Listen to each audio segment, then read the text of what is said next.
أعوذ بالله من الشيطان الرجيم.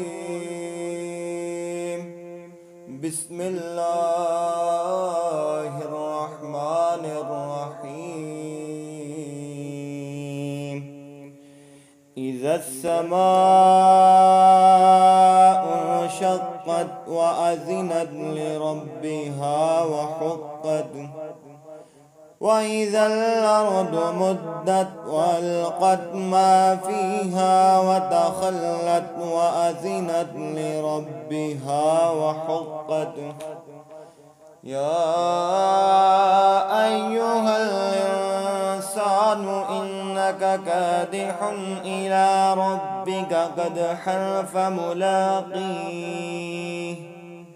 فأما من أوتي كتابه بيمينه فسوف يحاسب حسابا يسيرا وينقلب إلى أهله مسرورا.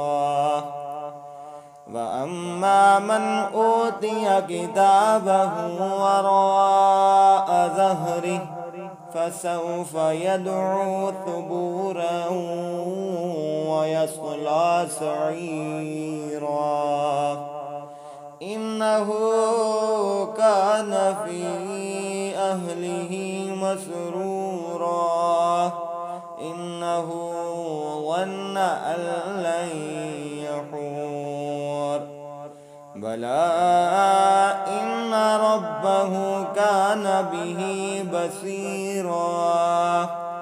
فلا أقسم بالشفق والليل وما وسق والقمر إذا اتسق والقمر إذا اتسق لتركبن طبقا عن طبق فما لهم لا يؤمنون وإذا قرئ عليهم القرآن لا يسجدون